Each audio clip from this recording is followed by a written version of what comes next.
We are humbled today to have the honor to welcome His Holiness the Dalai Lama at the Zurich University of Applied Sciences. The title of today's event is Universal Human Values and Education. At first, I was surprised by the word universal. I asked myself, can a value be universal? As a scientist, my answer is clearly no. Nothing is universal except the fundamental law of physics. Everything else is changing with time and place. Values are no exception. It seems therefore maybe a little bit exaggerated to speak about universal values, at least at first sight. But at second glance, it looks quite different. The universality in question is not related to an observed fact. It is related to our profound conviction, to our will. We are talking about values like tolerance, justice, freedom. Such values want to be released from any temporal and spatial borders. They have to be universal. From this point of view, it is not only appropriate to speak about universal value, it is important. It is very important. Important for us as a university in times when values are becoming increasingly important in education. Teaching is no longer just about facts, particularly in the course of digitalization. Personal skills such as creativity, social and intercultural competencies are becoming more and more important also for us as a university. Yet, before I introduce our university, let me talk about the audience today. Here in this room, we have about 700 people and 300 more are present via video transmission. They are in rooms nearby or in the same buildings or in other places. But they all are present. Altogether, more than 1,000 people here come together to welcome you today. In total, the Zurich University of Applied Sciences has about 12,000 students and 3,000 staff members. However, our university is much more than the sum of these people. Our university is also the values and the ideals we share. Let me tell you about these values and ideals we live up to at the Zurich University of Applied Sciences. As an institution, we have a duty and a mission. A duty is assigned. A mission is something we chose ourselves. First, I would like to say something about our duty as a university. We want to teach our students how to think scientifically and rationally. We accept this duty not because it is imposed to us. We accept it because we truly believe in it and we are convinced of its importance and its value. The scientific approach follows rules, rejecting any forms of ideology. It relies on the integrity of each researcher. It is based on the commitment of each scientific community to generate new knowledge and to disseminate it, to discuss it openly. Scientific thinking is an attitude requiring tolerance and the willingness to engage in a dialogue beyond cultural and political borders. To be anchored in a scientific and rational tradition is one important cornerstone of our university, but it is also our responsibility as an institution to make sure that our students are well prepared to enter the job market. That is why the other cornerstone of our university is practice-oriented education and research. Students must be ready to face the challenges they will meet in the future. In addition, with our practice-oriented research, we also contribute in finding solutions for societal challenges. Yet, we want more than a science-based and practice-oriented education for our students. We want them to become responsible citizens. We want them to get personally involved in society. We would like them to improve our society. And this is our mission. We are living in a world which is subject to profound changes. In order to keep up with those changes, our students will need to understand other cultures. They will need to understand other ways of thinking. A university degree is much more than a confirmation of a successful degree. It should be an acknowledgement of shared fundamental values and as a commitment to responsibility. Therefore, you should not be surprised that your visit draws such attention among the students and the staff members of our university. It is precisely because you represent so many of these values. It is because of the symbolism of your position as a spiritual leaders and as an ambassador of peace and dialogue between cultures. Thank you for being here today, Your Holiness, and welcome. We would like now to listen to your words.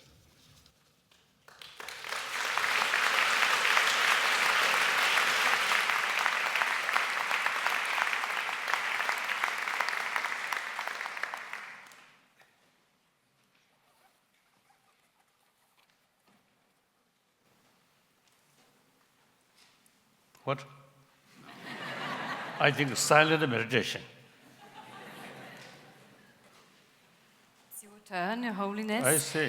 You have the first round. People are really looking forward to listening to your words concerning the topic of today's session. Respected elder brothers and sisters, and the rest of the brothers and sisters.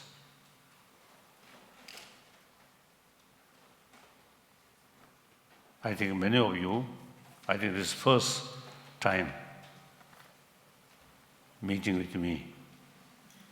But as soon as my face appeared, you immediately realize, oh, one human being. No need introduction. Isn't it? For me also, whenever I saw one human being, I immediately feel, oh, human brother, sister.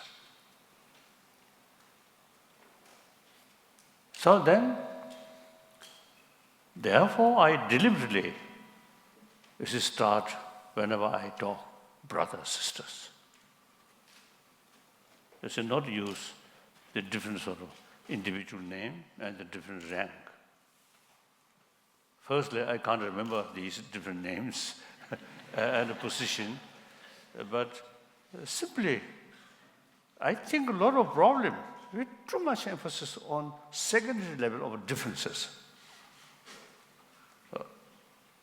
Firstly, different nation, different, the religion, and different community within same religion, same country, but differences of richer family, poor family, like that.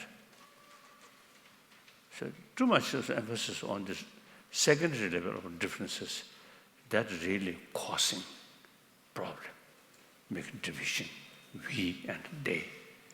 And then, sometimes, instead of helping them as a human brother, but you see, you really try to create trouble for them. Today's world, besides natural disaster, many problems are our own creation. Firstly, a lot of killing, and in some cases, starvation. This is due to too much discrimination. So this problem is our own creation. So as a result, I think world as a whole, not very happy world, a lot of problem. Because with too much emphasis on secondary level of differences, distrust, suspicion.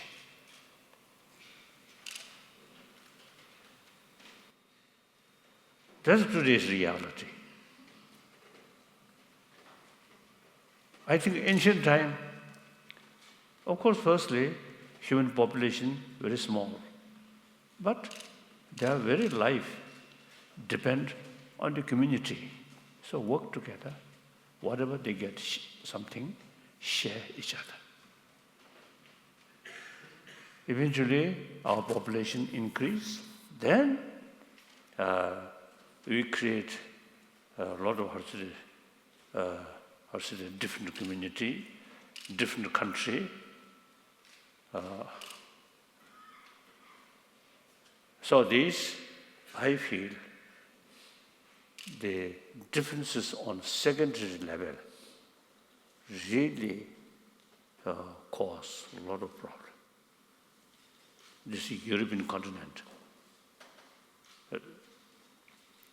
The past 20th century, First World War, Second World War. Why? If at that time people have sense of one continent, same, I think this killing will not happen. But too much emphasis, my nation, their nation. Nowadays, in Middle East, even religion causing killing. My religion, their religion. So, a lot of problem. Human-created problem. That kind of problem, our responsibility to reduce these problems, since we created. So pray to God is relevant, since these problems we created. So we have the responsibility to reduce this and eventually eliminate this man-made problem. Global warming, some other thing, beyond our control. So I'm often telling people, people generally, particularly people who have some religious faith, they always pray to God, pray to Allah, so on. If we have the opportunity meeting with Jesus Christ or Buddha or Muhammad and ask them, please bring peace on this planet, I think they most probably they respond, who created violence? Who created problem? Not by God. You human being.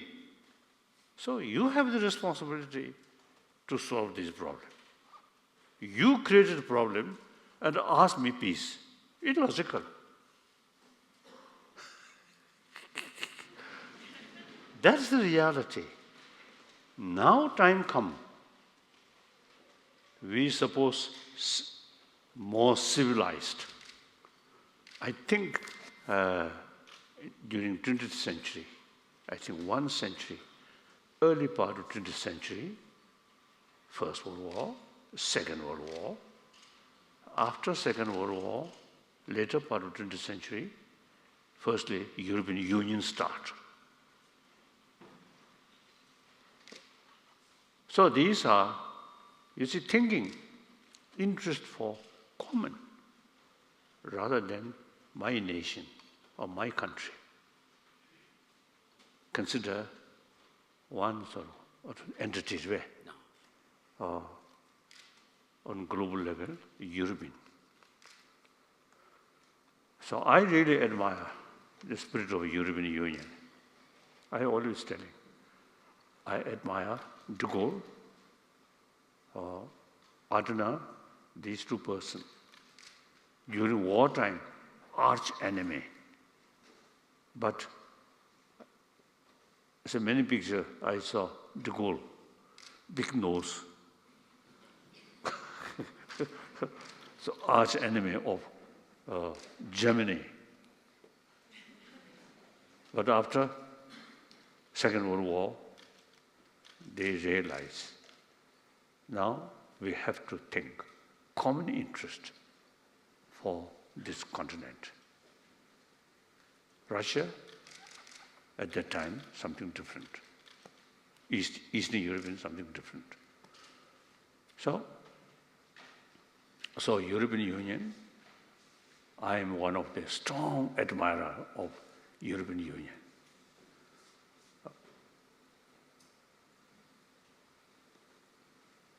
So it is quite clear, after European Union's setup or start, I think at least member state, I think last few decades, no longer any fighting, killing. If European Union not developed, I think last few decades, maybe some killing happened. Now British are living, they have their own sort of, I think, selfish, narrow-minded thinking, I feel. And historically, with Tibet, and because of British India, we have a very close link. But I feel, you see, some of their thinking is the early part of 20th century British imperialist. So they do not want to listen to suggestions or order from Brussels or Berlin. So many Britishers now, you see, they complain. So European Union is one example. So now, you see, since many problems which we are facing is due to too much emphasis on individual nation, including different religious tradition. So now only remedy is go deeper level. We are same human being, same human brothers, sisters. And the same way to born, same way to die. So I deliberately try to share, say, we are same human being. We all 7 billion human beings, the same way to born. Now more important, the scientists, some scientists, through their sort of, the investigation, basic human nature is more compassionate. There's one occasion, one meeting with scientists, the cartoon. There's a show to one young baby,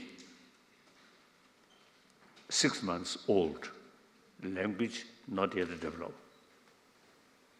So influence from outside, I think very little, because this is not yet developed language. They only experience mother's love and mother's milk. So such very young child, the cartoon, see, one part, you see, two young children helping each other with smile. That cartoon show to the young child, the child smiling, express as a clear expression of joyful. And then second part of the cartoon, two children, you see, instead of helping, but you see the negative attitude one another. And that show to the child. Even a child, 6-month-old child, seeing some expression of unhappiness. Then more important, also the human being who have constant anger, hatred, actually eating our immune system. In order to preserve our physical health, peace of mind. Peace of mind never comes with anger, jealousy, or suspicion. Peace of mind comes only loving kindness here. And also, we human beings are social animal. Each individual's survival depends on the community. So therefore, even if you see some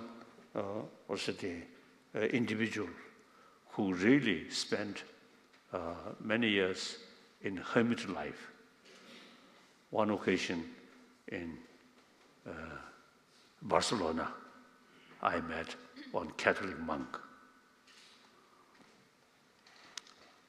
The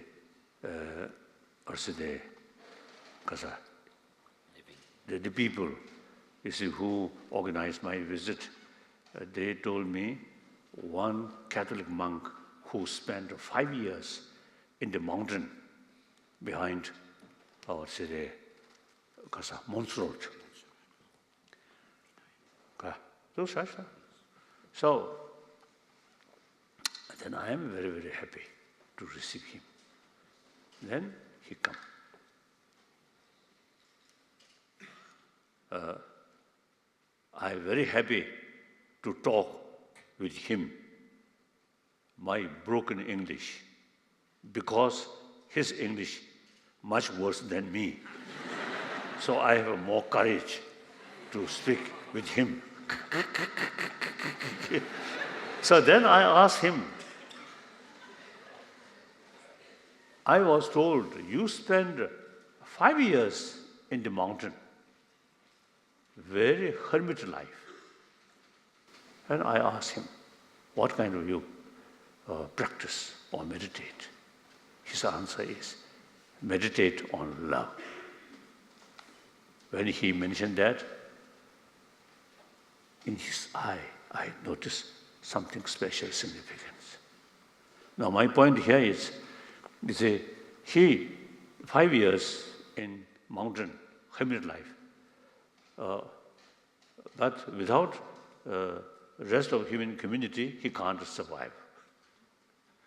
So even though such person deliberately isolate from the society and the hermit life, wonderful, but basically without human community, he can't survive like that. So we are social animal. Individual's life depends on the community. So any social life, social animal, emotionally, there's one factor which brings together. That's human love. We human beings, as a social animal, we need friend.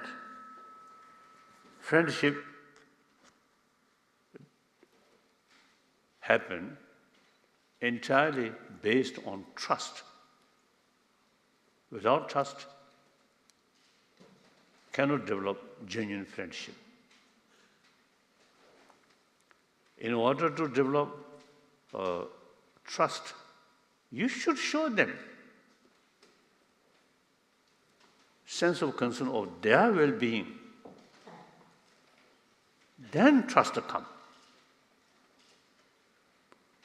Trust will not come with money, with power, with just mere education, but warm-heartedness, because we are social animal. I think animal, like dog, they also very much appreciate our trust. They don't care about money, about, the power. Even you say, they do not know education, knowledge, but simply showing compassionate face and eye, then they appreciate. Isn't it? So I think we also basically social animal. So we very much appreciate human friendship in order to create happy family, happy community. So friendship is very essential. So now that the sense of community is very important. Then that community, in ancient time, you Swiss people in the mountain, through hard work and small community, we Tibetan also,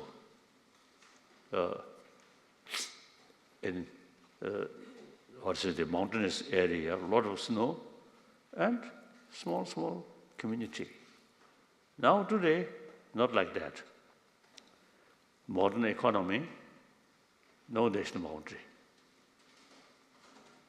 So therefore, now human community, in the sense, I think entire human being is one human community.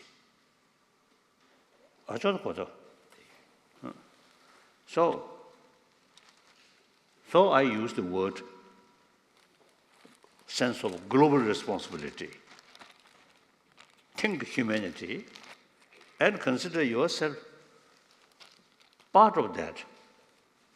So taking care of the global human being is ultimately taking care, best way, taking care of yourself. Which is selfish. You ask, taking care of oneself, in that sense, we are selfish. Without that, we can't survive.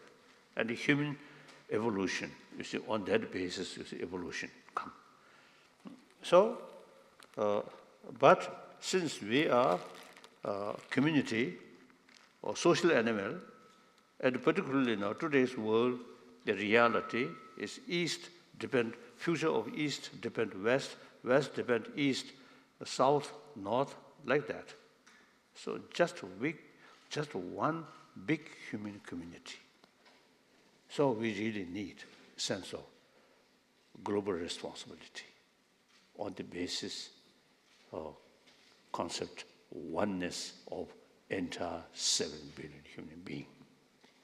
Although all religion taught us, teaching us, we are same human brothers, sisters. And according to theistic religion, we all created by one God, creator. Consider that like our Father. So 7 billion human beings come from one Father. That Father, infinite love. So if you follow that teaching sincerely, seriously, then no way to kill each other.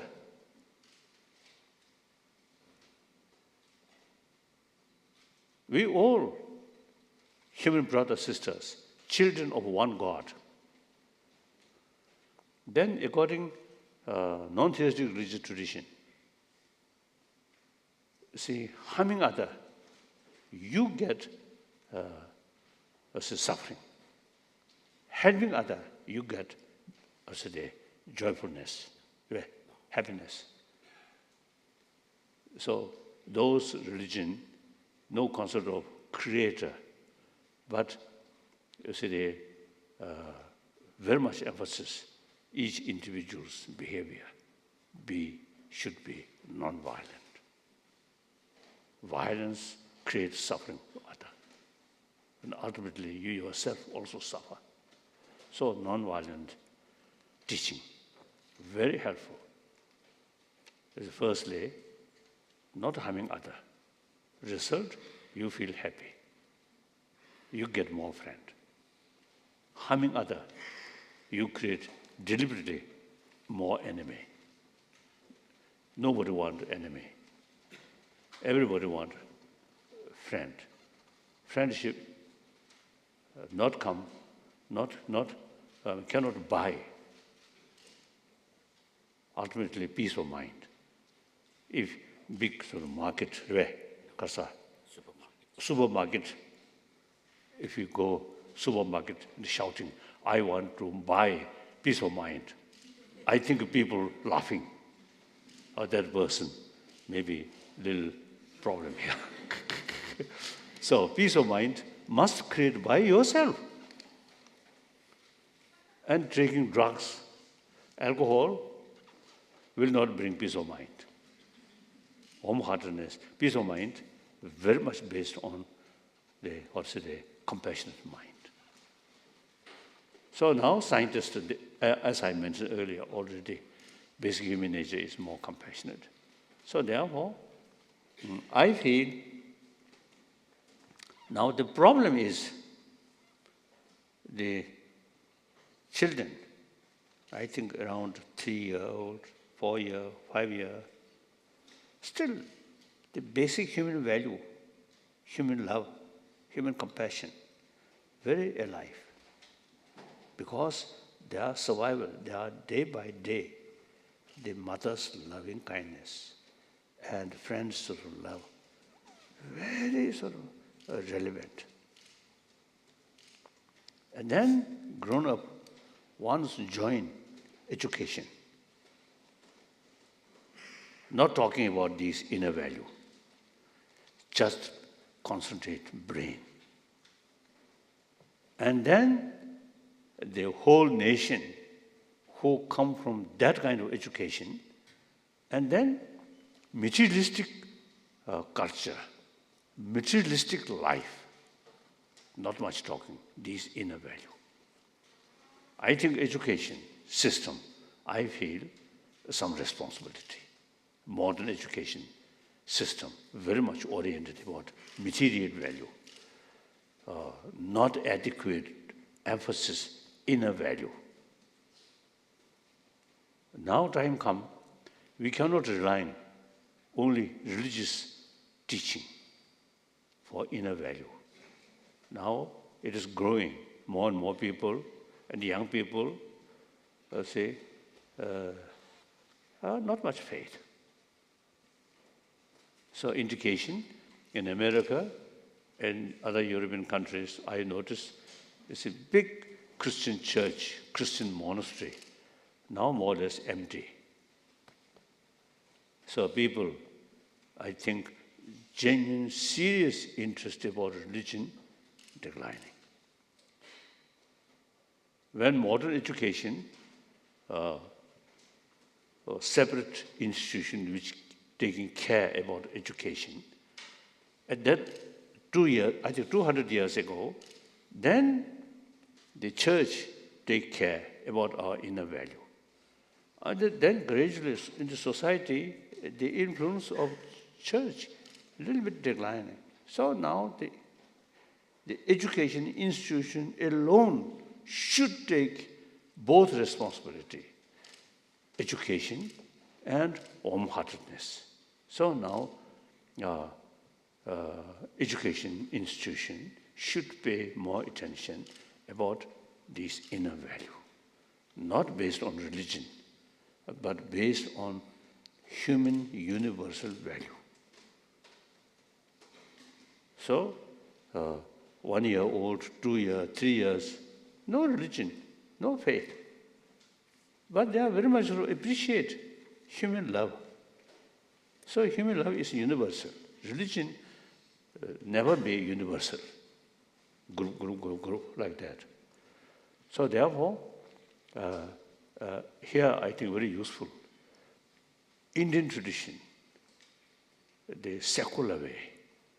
When I use the word secular in the West, some my friends, some Christians, some Muslims, they're a little bit sort of uncomfortable.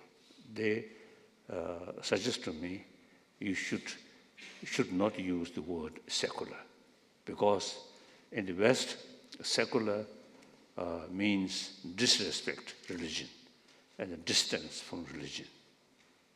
Whereas in India, the meaning of secular is respect all religion and also respect non-believer. So that's very relevant. Today's world, out of 7 billion human beings, 1 billion non-believer. If we see these deeper human value based on religious faith, then over 1 billion will not show any interest. So the secular way educate about inner value. Now here I often you see telling in school, in education, hygiene of physical included in children, isn't it? Hygiene of physical, how to take care of their body. Now similarly, we need hygiene of emotion should include. Not only take care of your physical health, similarly, they should teach how to take care about our emotion. Healthy mind. So healthy body, healthy mind, strictly secular way, not based on religious belief. Okay. So that's my, these ideas come. Many years meeting with people from different country and different background, different culture. And then important number of scientists, educationists. So therefore, now these days, whenever I have opportunity meeting with people, I always say share with these points. So now, is it clear? The secular ethics, Kasa, universal ethics. First, a warm round of applause for these first insights of the Dalai Lama.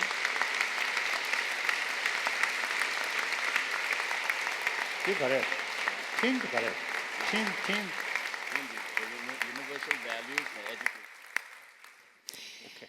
Your Holiness, a warm welcome from my side as well. It's a pleasure to have you here, and we all feel honored, as we would say in Swiss German. Schön sind Sie bei uns. Wir freuen uns, dass Sie mit uns Ihre Ansichten teilen. Well, I don't know. I only one German language, Deutschland, only that word. Now, I think for you, being the Dalai Lama, you can afford not to remember people's names, but allow me to introduce this fine round of distinguished minds.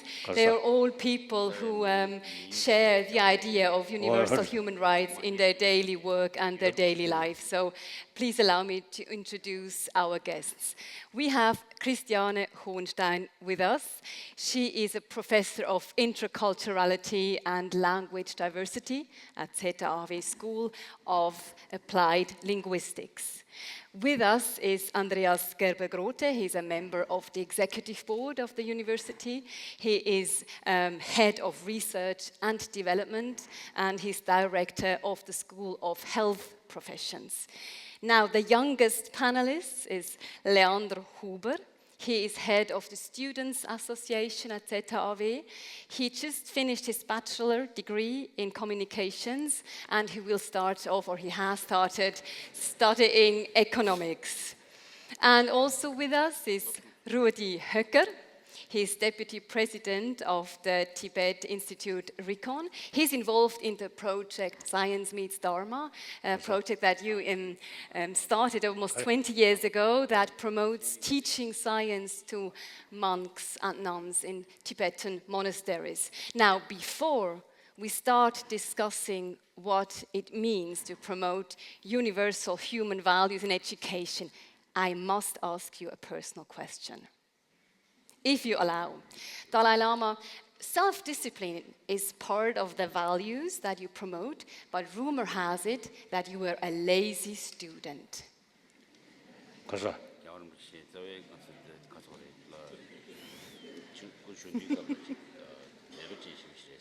가래. 렐로쟁. 네.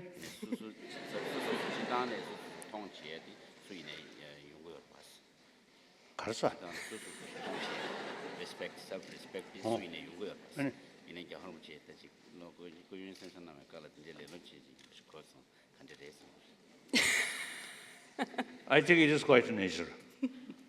When I carry study, very lazy student. So that's true then.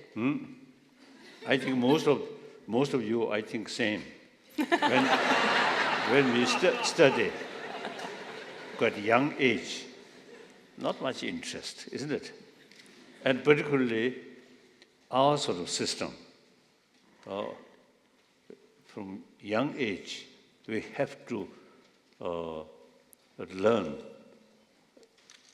through memorize. Memorization. Symbol.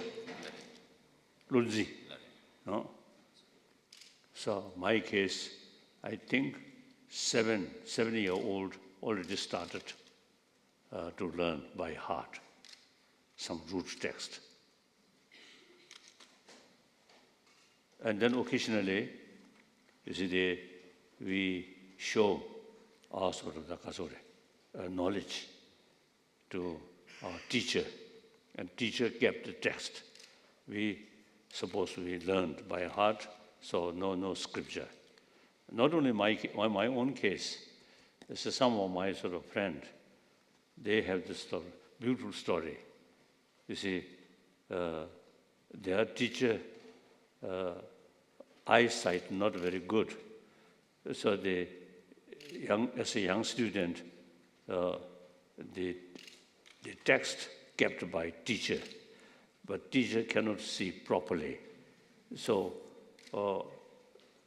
and then the young student is supposed to recite by heart, but reading the text.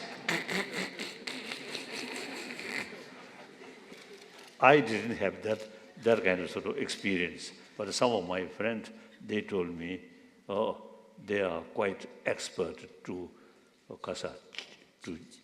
cheat their teacher. So I guess, Your Holiness, cheating is not one of the universal human values that you want to promote cheating today. That's right. Yeah.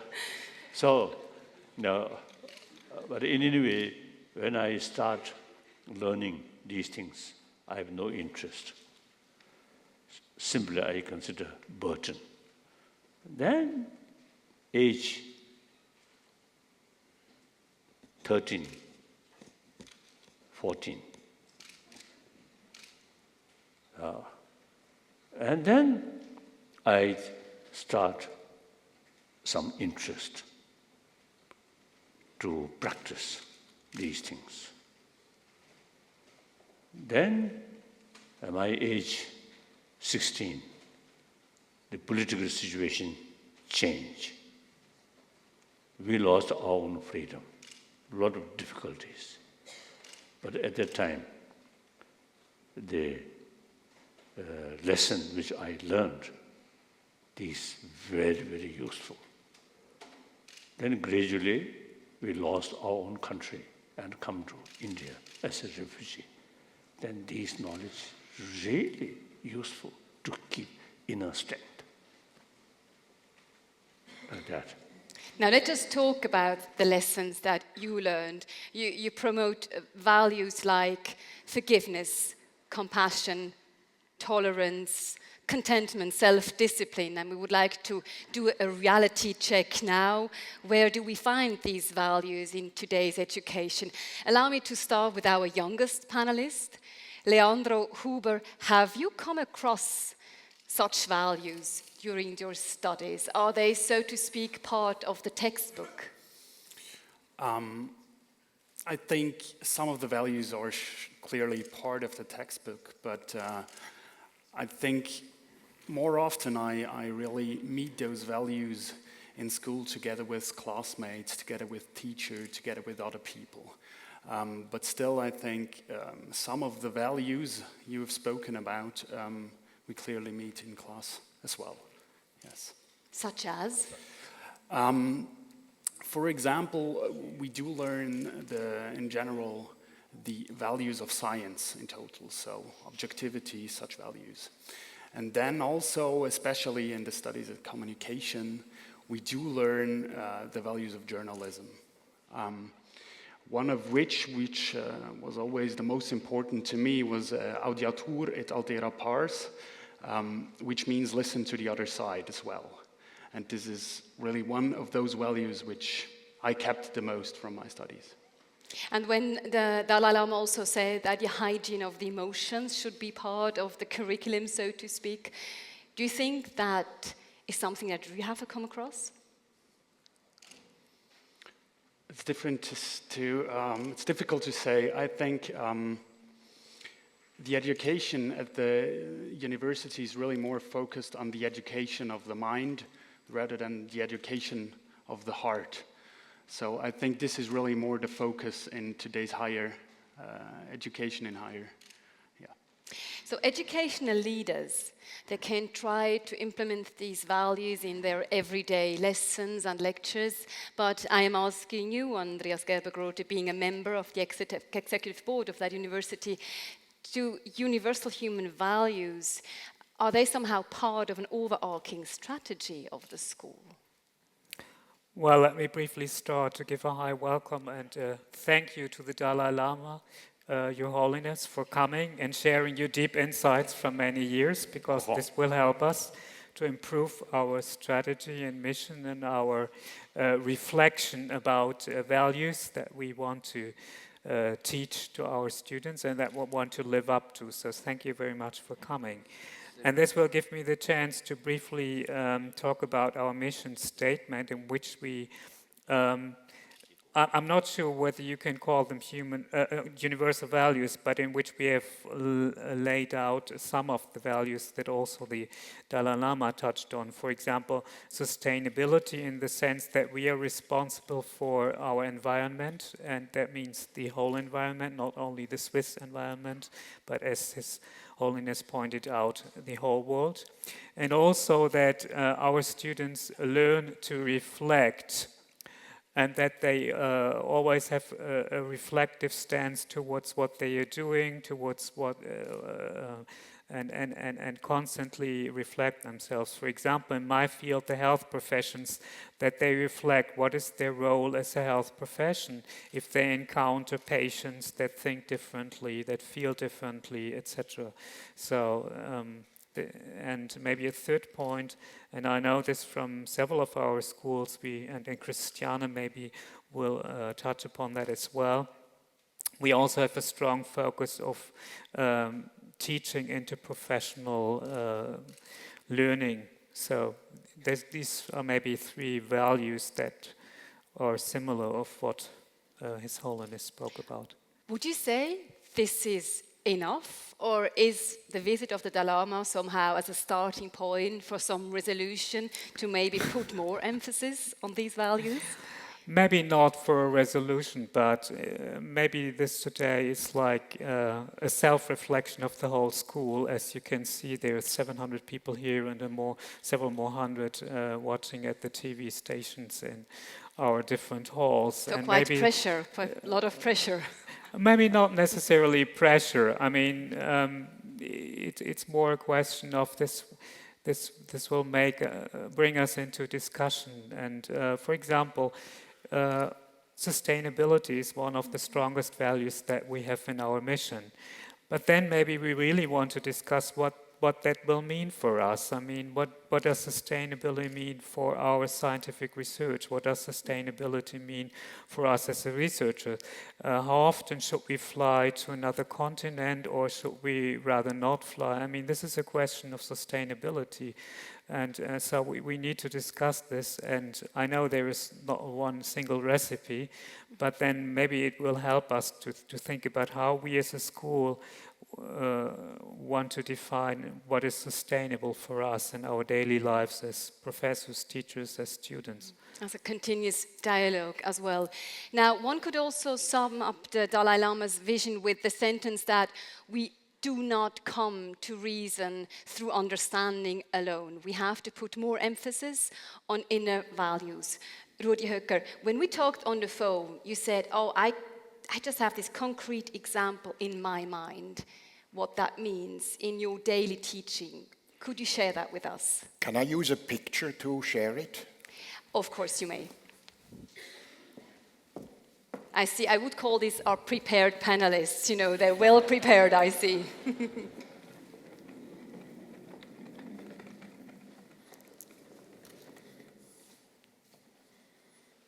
Maybe you show it to the audience as well?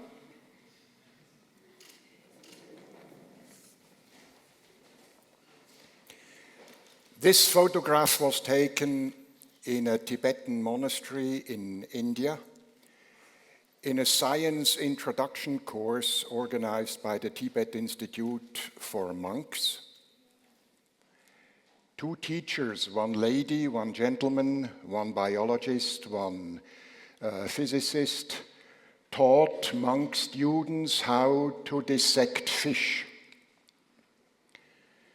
The students had been given professional dissecting tools, but the illumination was bad, so they used their personal phones to illuminate the workplace. The purpose of the exercise was to teach anatomy and to enhance skills in the use of scientific tools. Organ by organ, they took it out, the heart, the liver, the swim bladder. And when the exercise drew to its end, they lifted out the spinal cord and the brain of the fish and had it in their hand. And then one student asked, "Madam, is this where consciousness originates?" There was a moment of silence. The teacher stopped to reflect. And then she said, "The Western scientific hypothesis is that there is no consciousness without these organs, but whether or not there is more to consciousness, Western science doesn't know." And then again, a long moment of silence, an intensive silence, and it was at that moment that I realized what the enormous value of that moment was. It was the moment when a door was opened to new knowledge for the students, but behind the door, an immense world of non-knowledge opened too. And what united Western scientists and Buddhist monks at that moment was the respect for both these worlds, the world of science in front and the world behind of it, which has no scientific explanation.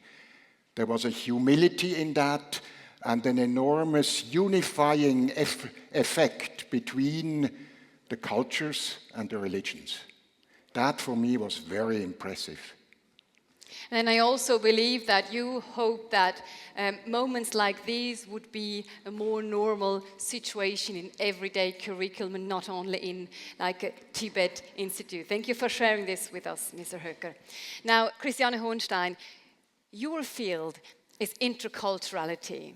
So when we talk about universal human values as such, do they exist according to your world? Well, thank you, and hello, everybody. Actually, it's very difficult or hard to say that universal human values exist. I personally believe they don't exist yet. When speaking about universal values, we easily forget that we are taking a certain perspective of our own, and that perspective actually is not a shared perspective among all humankind. That perspective we tacitly take to be universal is forged by our own experiences and needs.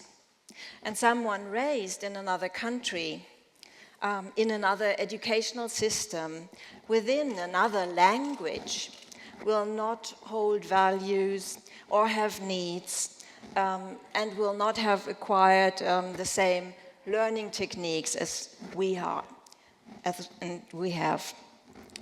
Think, for example, of languages operating on principles other than the Indo-European family and the Latin alphabet. And Tibetan is a very good example of that.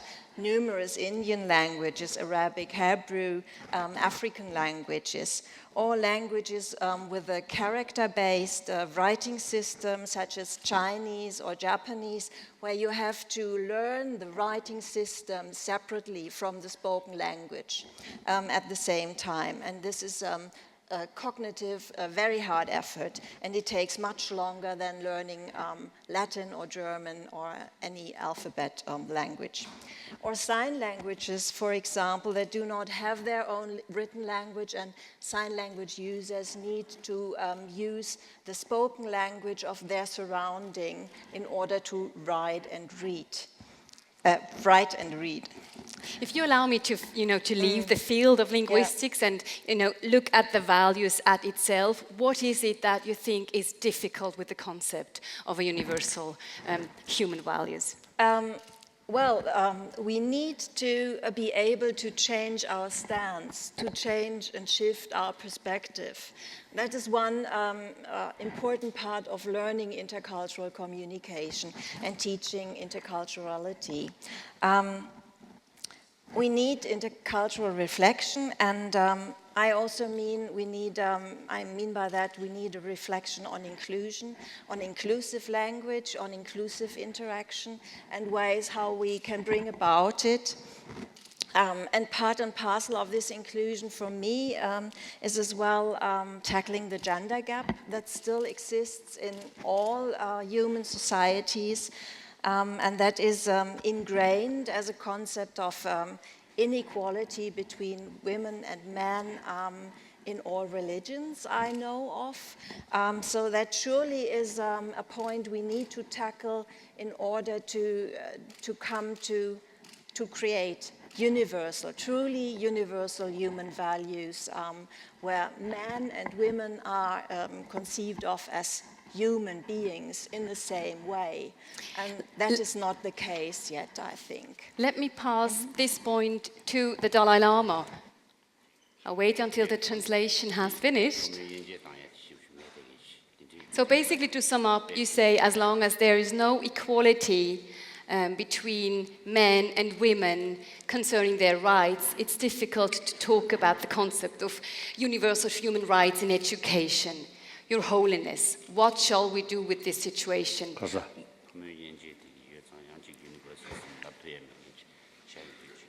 At the emotional level, I think not much differences. And the mental level also not much differences. Physical level,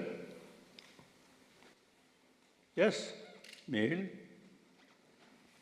some extra instrument. Do not elaborate, do not elaborate. Don't shy. These things are, I think, normal nature.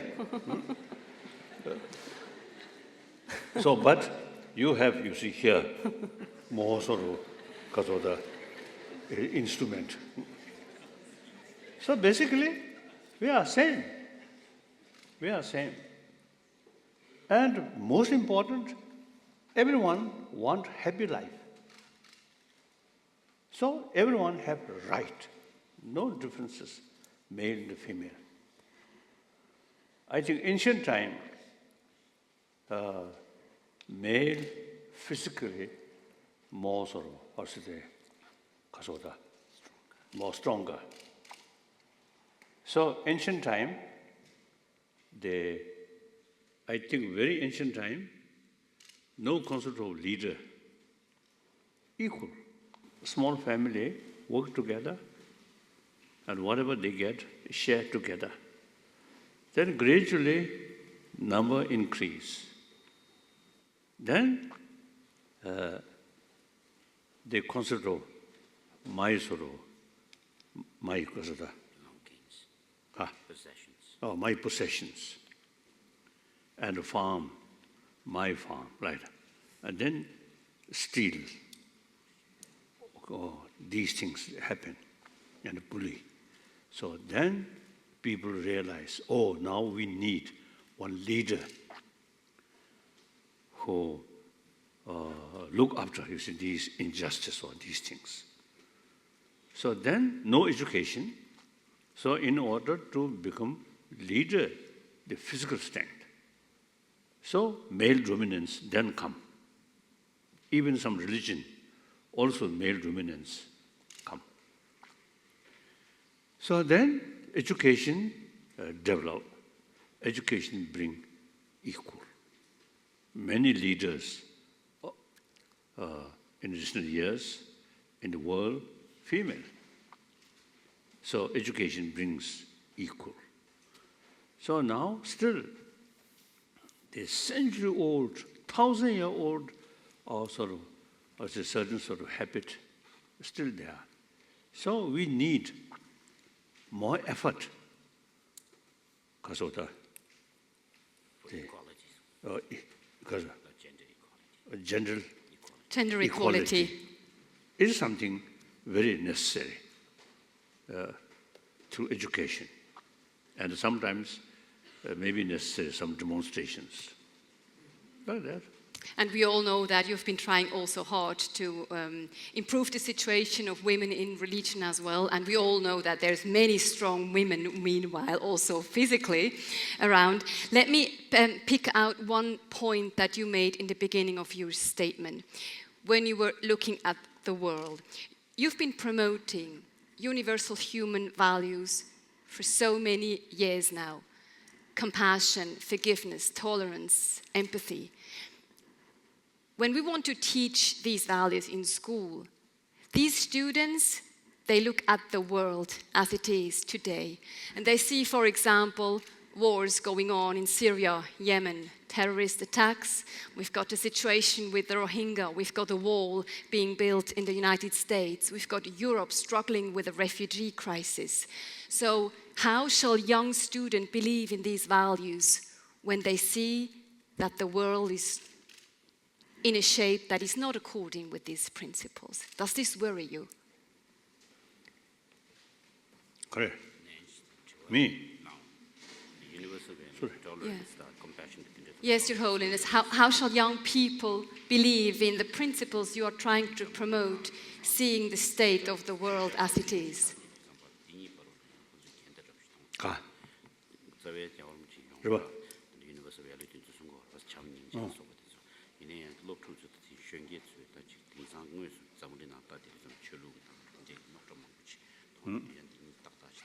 As I mentioned earlier, a lot of problems.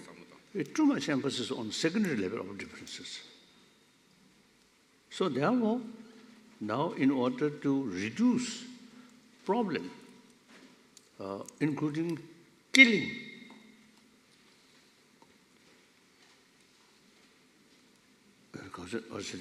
on the secondary level of differences, so now we must more sort of effort, basically we are same. That's very important, I feel. But what do educational leaders do when, for example, the students ask questions? There was an intercantonal conference of educational leaders in Switzerland, from Bern, Freiburg, Neuchâtel, and they've come up with the question, how do we leaders, educational leaders, bring our young people towards, optimism and confidence that we will live up to these universal human values when the world is as it is at the moment? I think one simple, example, when Swiss more or less isolated, then way of thinking, that generations, and modern world, modern Switzerland, much more connection with outside, different country, and even different continent. So way of thinking, there are, I think, differences there. Originally, just your own small community, self-sufficiency. Now, gradually, technology and global economy develop, and then everyone related to each other. So as a result, it's a mental level also is a way of thinking, some change. As a Tibetan, firstly, as he came to India,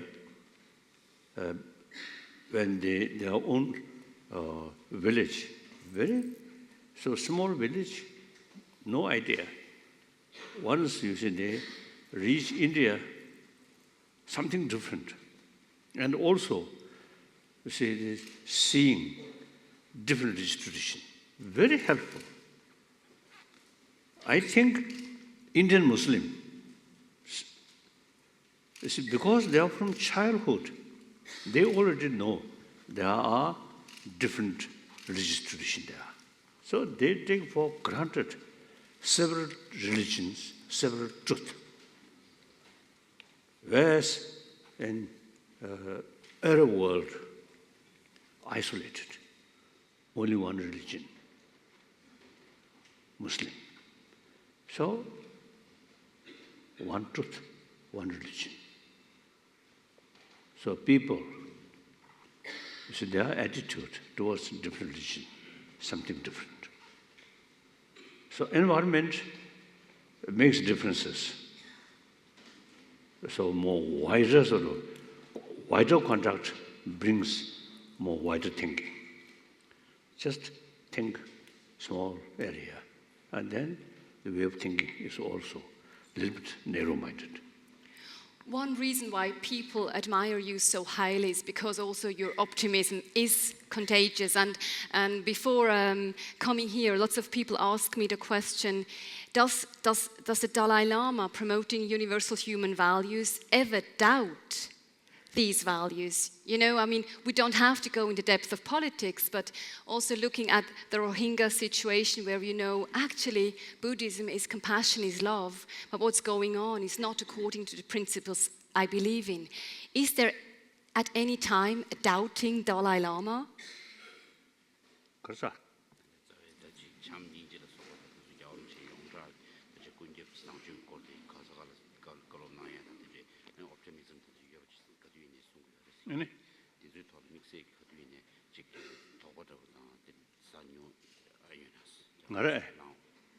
No. Without self-confidence, you cannot say forcefully. The thing which you are talking, and you yourself not fully convinced, then how can speak? I said regularly or forcefully. What do you think when I talk to you at a certain sort of point? Do you think more sort of forceful or weak? What do you think? So they convince any subject which you are talking to other people, unless you yourself, without sort of conviction, difficult. So I have full conviction, these things, through my own practice, through my own experience. Firstly, the Buddhist tradition and other religious tradition, you see, entire human being, as I mentioned earlier, you see, children of God. Then, Asian different religious tradition. Not only human being, we also use it, talk, and entire sentient being, and a limitless world, limitless galaxies, sentient being in different galaxies, also uses like us, want happiness, do not want suffering. So therefore, our daily prayer, we always think entire sentient being. So then, 7 billion human being, very small here. And this our planet, also one of them. Limitless galaxies. And each galaxy, limitless sort of stars and planets. So these thinking really is open our mind. Allow me to pick out one part of your vision.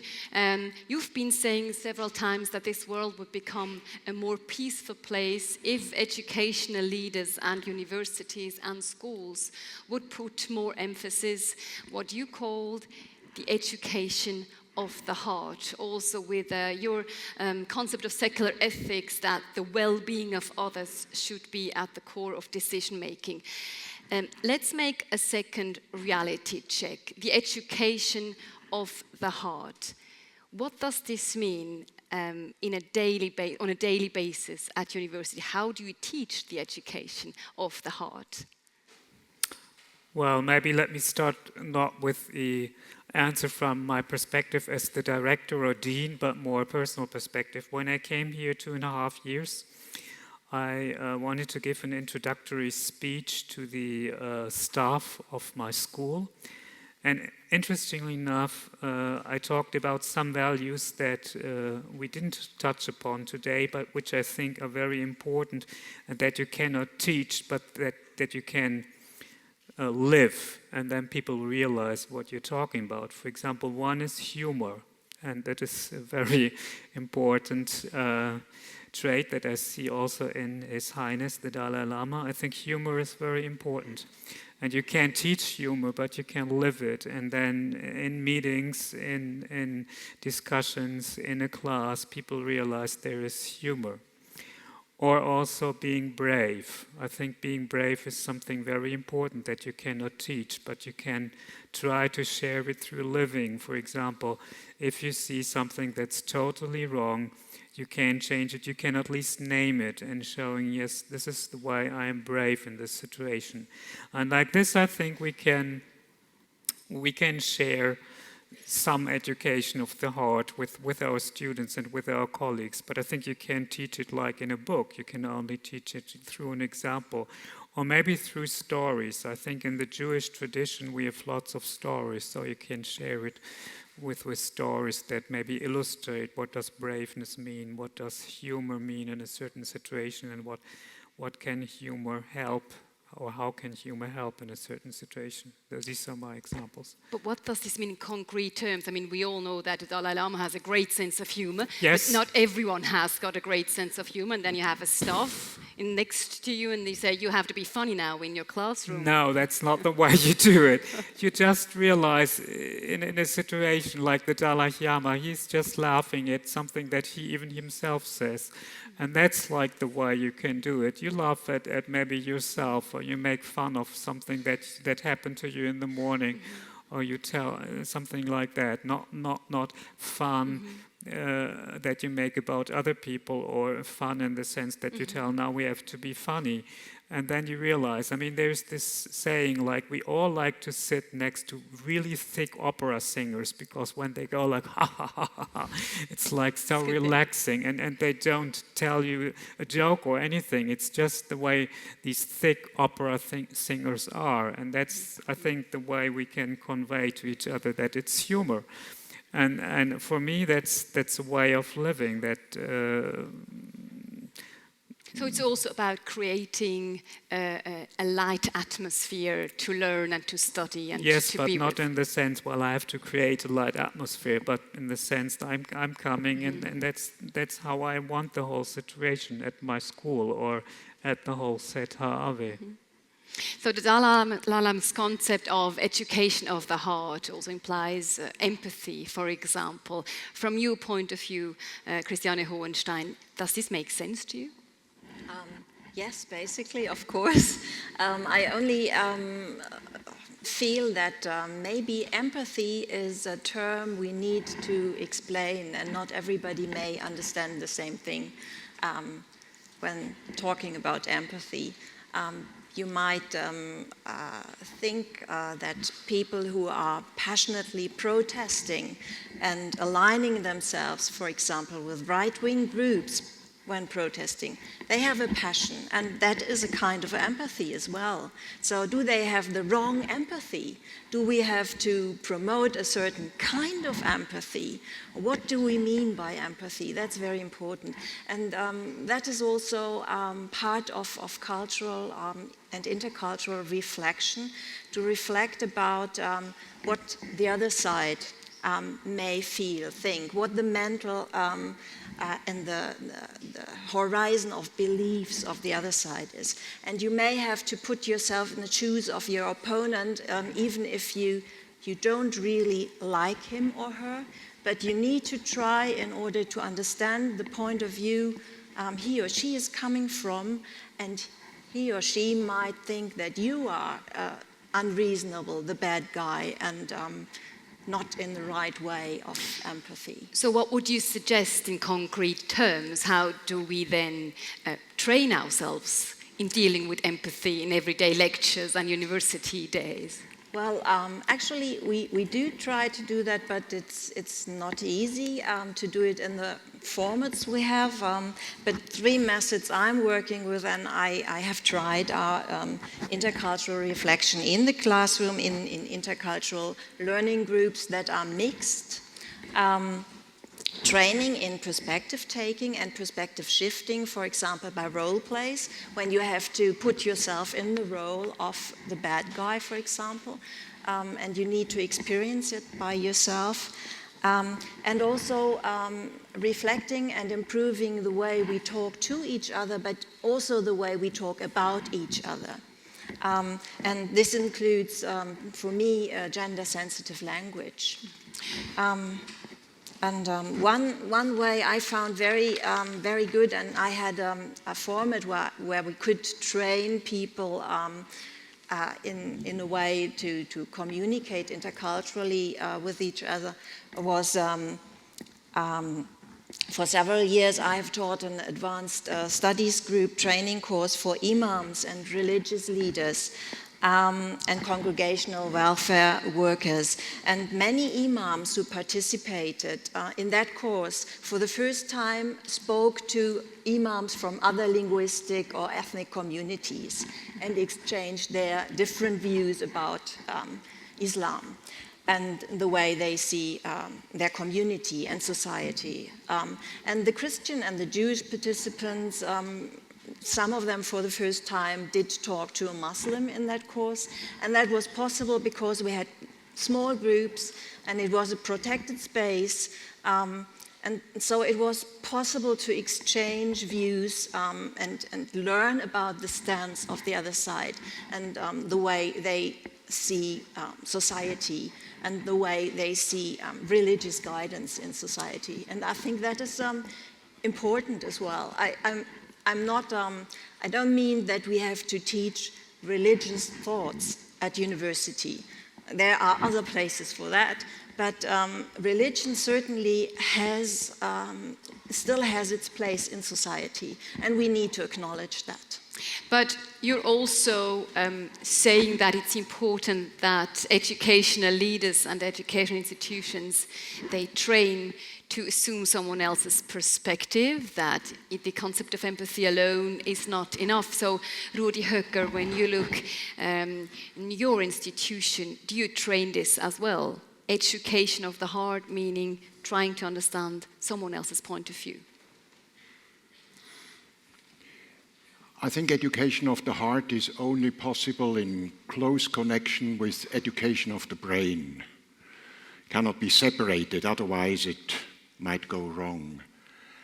But if the education of the brain, like in the example I showed it, increasing knowledge in anatomy and at the same time increasing skills in dealing, in dissecting a fish, if that leads to joint questions between teachers and students, and to those precious moments when neither teachers nor students have final answers, that's where the heart comes in. And that's why these moments are so precious, because there, the sense of community of which His Holiness is speaking can grow up. Then there is a real community of those who are jointly searching and not the ones knowing and the other ones learning.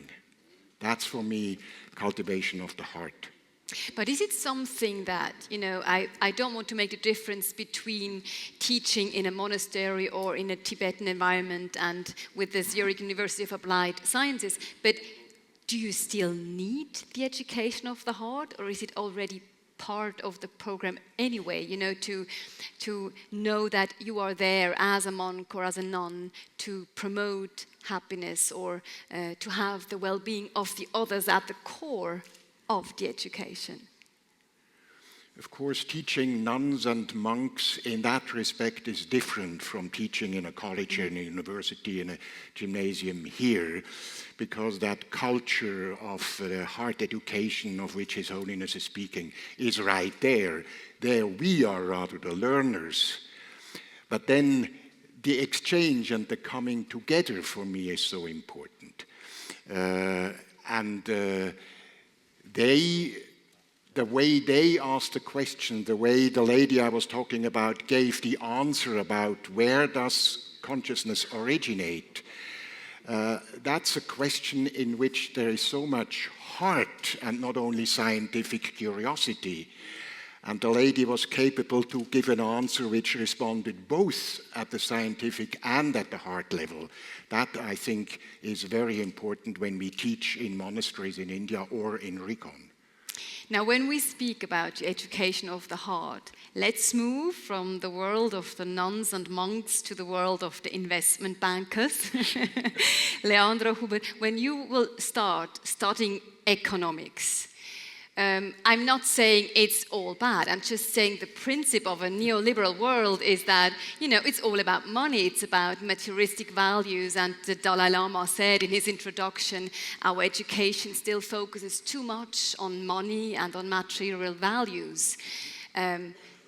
What will you be looking at when you start, or if you started studying economics? To be honest, I've been a lazy student up until now. I haven't been to many classes in economics. The Dalai Lama will like that, so.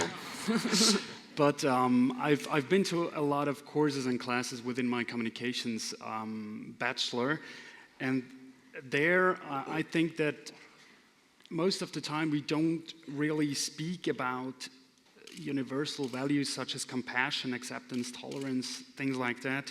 It's more really the focus on values which can be monetarized, effectiveness, efficiency, such things. And they're really the focus of the education nowadays is, from my point of view.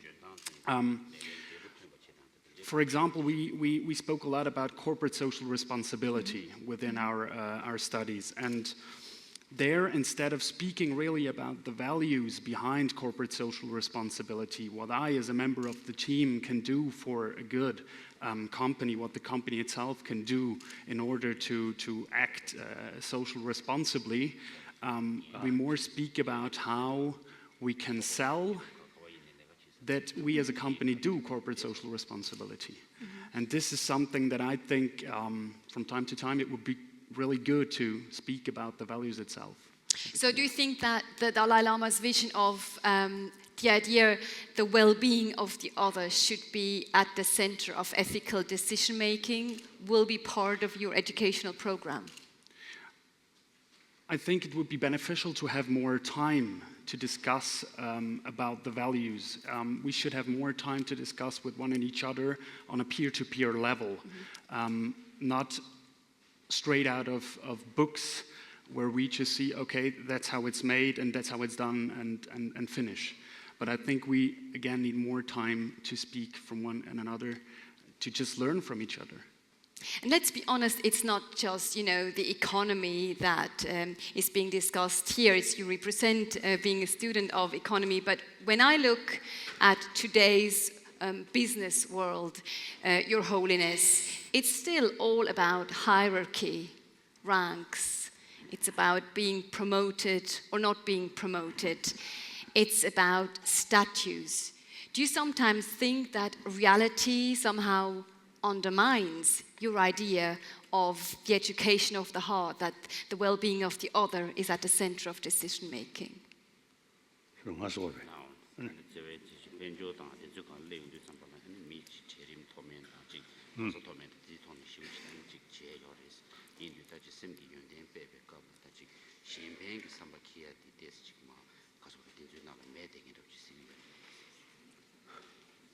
Yes, materialistic life.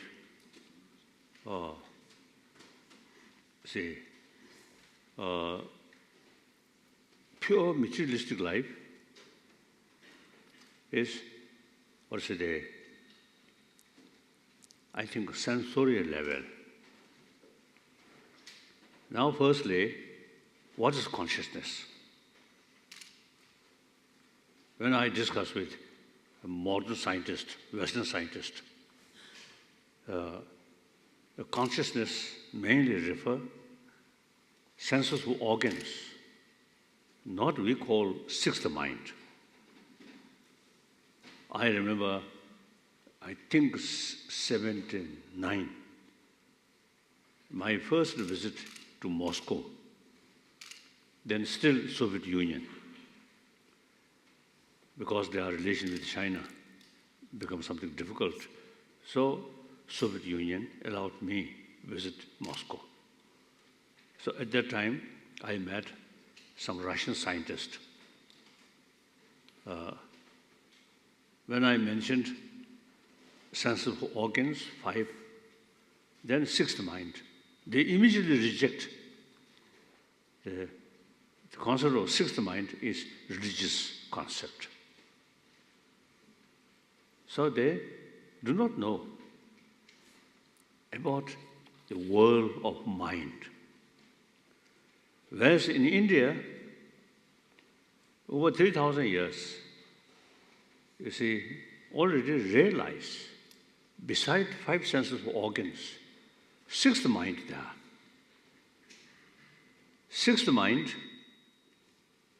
can, through training, can change, can, for example, anger, attachment, related with sixth mind, not organs, sense of organs. Then similarly, compassion, related with sixth mind. So those good quality of sixth mind, you see, can increase through training. So, before Buddha come, already in India, the concept of meditation already there. So meditation means training our sixth mind, not organs. So now modern scientists, you see, the brain, the major portion, this side, front side, related with sense of organs. Then here, amygdala, that is related with sixth mind. So now scientists till later part of 20th century, the scientists, especially brain scientists, you see, they reject existence of mind, only brain. Now, more investigation, experiment. Now, later part of 20th century, number of brain specialists, now they begin to feel, oh, there is something which can affect our brain. So when you... So for example, you see through meditation, plus Neural plasticity. Labda. It's always referring to neural plasticity. Can change through meditation. So now they begin to, and then also, there are a number of cases, person who clinically dead,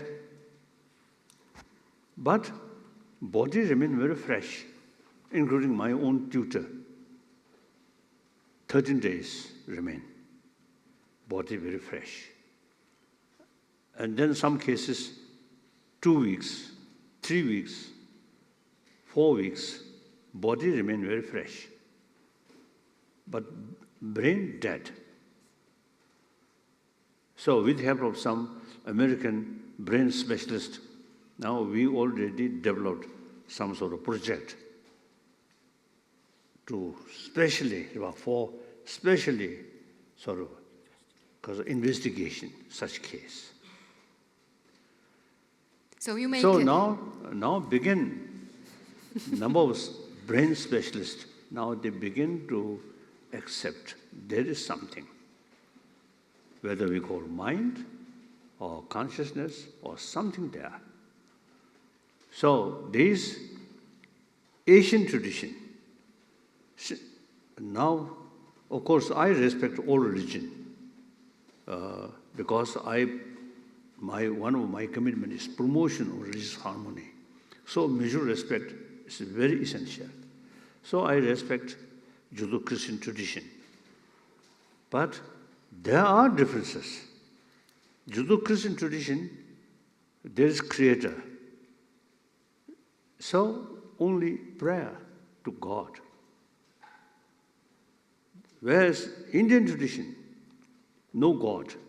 Some Indian tradition, no God, no creator, but rather self-creation.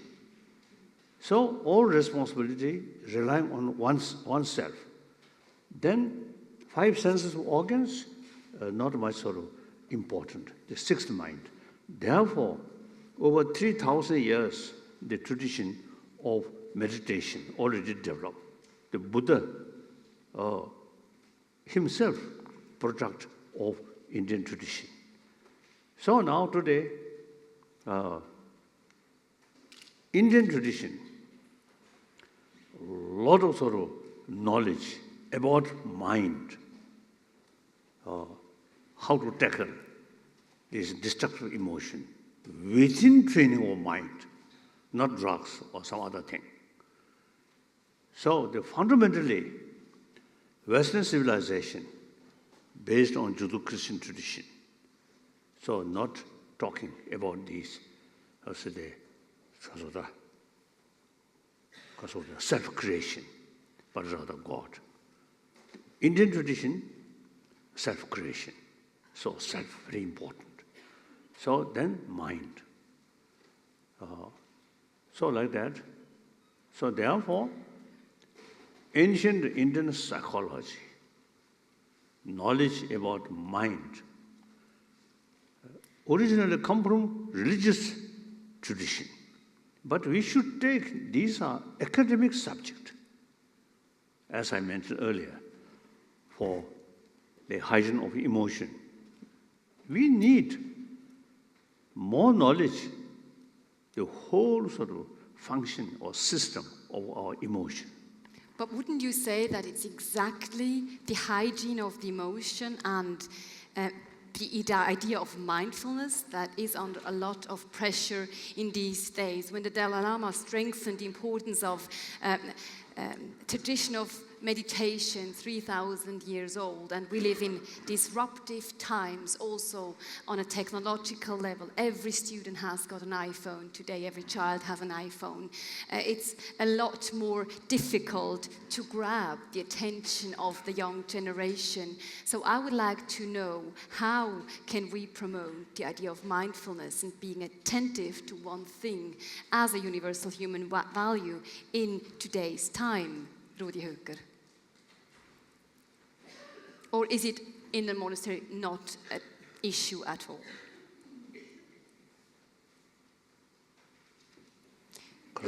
Rudi Höker, I would like to know, have you seen a change with the monks and the nuns, even, living in these disruptive times where we have to teach mindfulness as a concept, but we live in disruptive times? I have seen individual examples where work of the kind that His Holiness has described now, work on oneself, also perhaps through Western psychotherapy, which today goes into similar directions, that people have changed very considerably and have become able to do remarkable work both at the intellectual and at the practical and at the social level. So the effectiveness of what His Holiness is talking about, for me, from a few examples that I have been experiencing myself, is without question. But you feel that they're distracted more than they used to be in these modern days? Would you please repeat the question, is it? Yeah, do you feel that they're distracted more than they used to be because we have all these technological devices and that we're interconnected all the time? Yes, definitely. It is more attractive today, as I experience among young people, much more than it was when I was as young as my neighbor here. So then let me pass the question to Leandro Huber. Do you think that value of mindfulness is under pressure in the young generation that you belong to? Yeah, it's difficult for me to compare. Just tell us about your world. Just tell us about your world. From my point of view, it's really difficult because attentiveness, from my point of view, is really has a lot to do with interest. So if I'm really interested in something, I pay a lot of attention. And the problem with the smartphone is that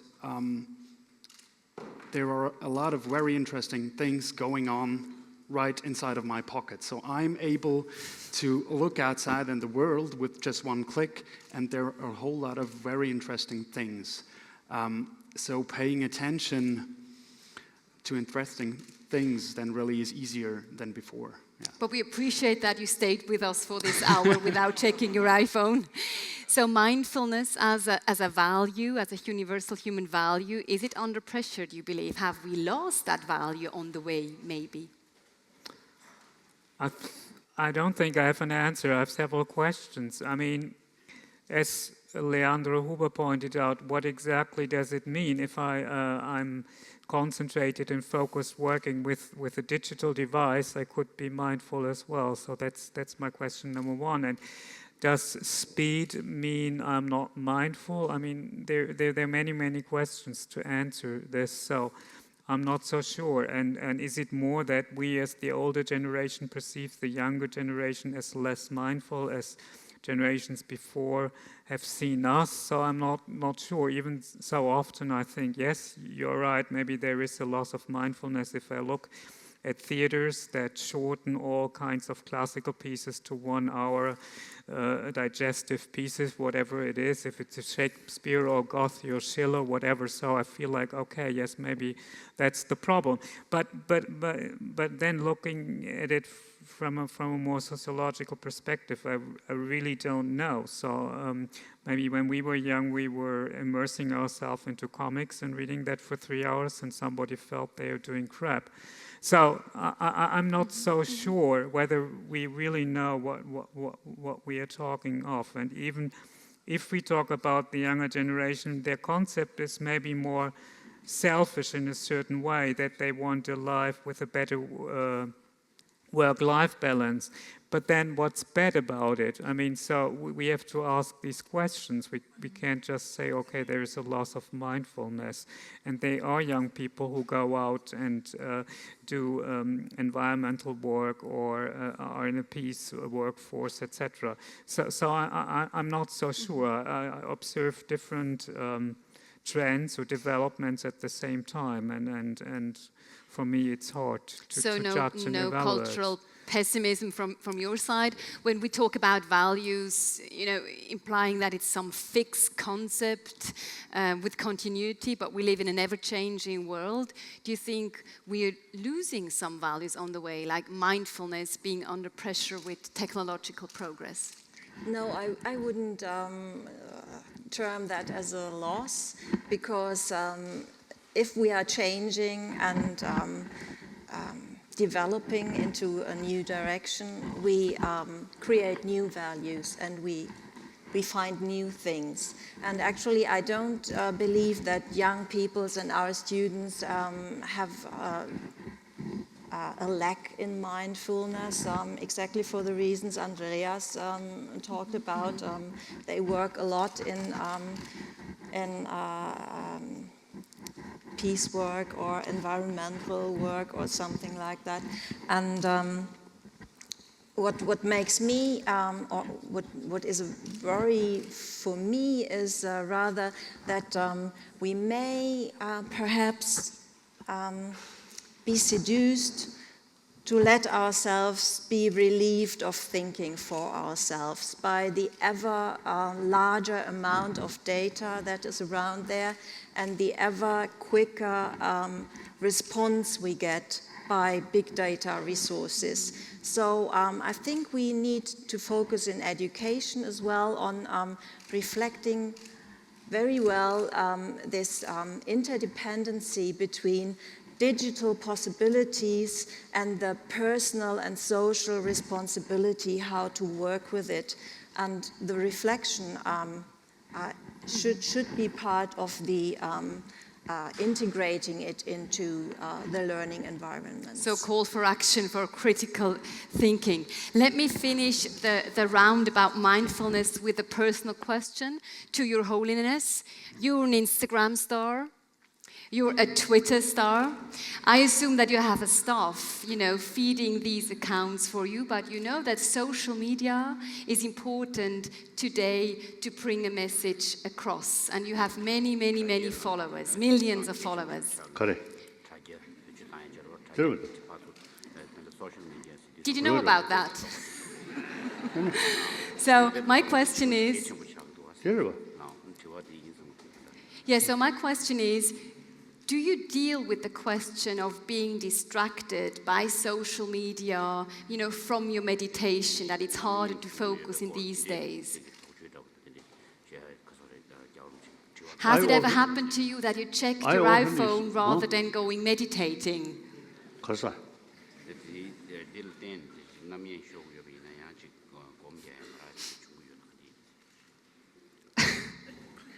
Because we very much emphasis sensorial, then music, some sports, good taste and smell and touch, including sex.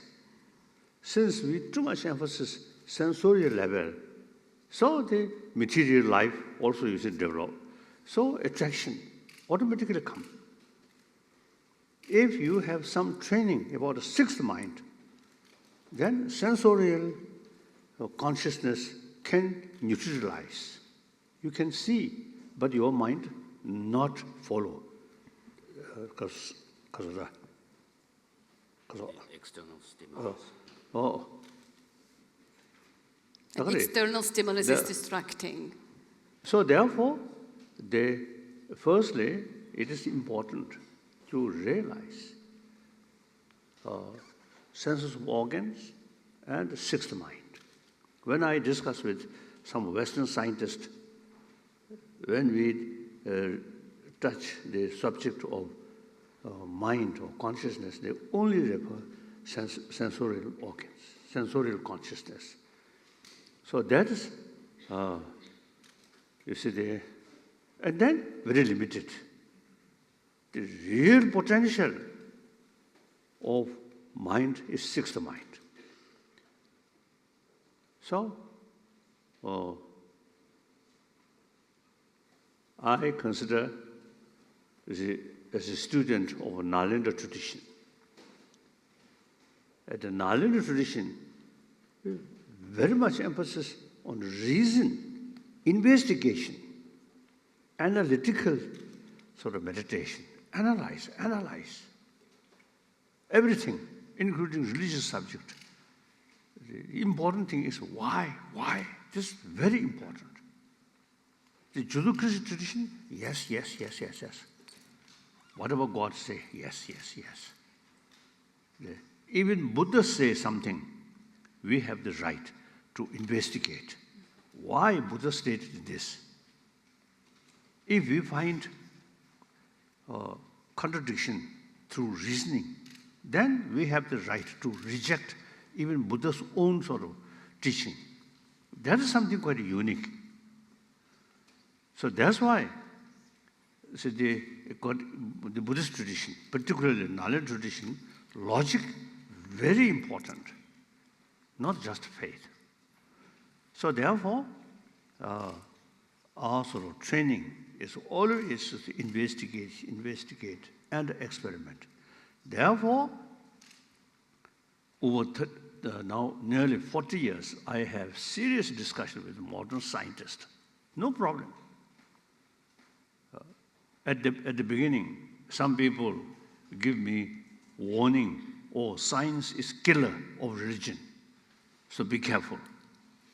I start discuss with scientists. Then, eventually, it becomes very clear.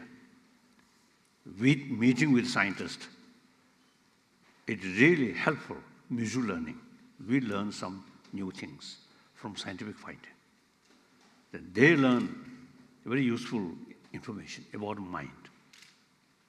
Now, 4 fields: cosmology, neurobiology, then physics, particularly quantum physics, then psychology. So,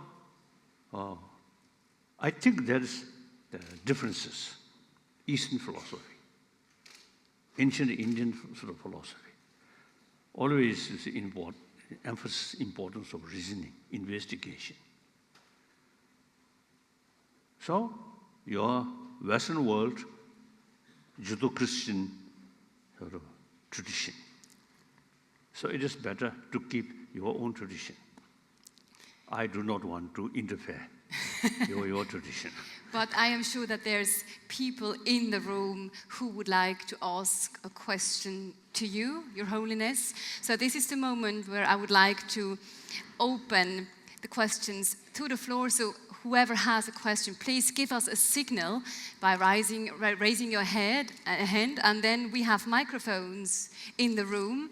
Give us some time to come towards you. So who would like to ask a question to the Dalai Lama? I have one. This is a great, you want to ask yourself a question. That's good. One great friend of scientist. He Jews. So he,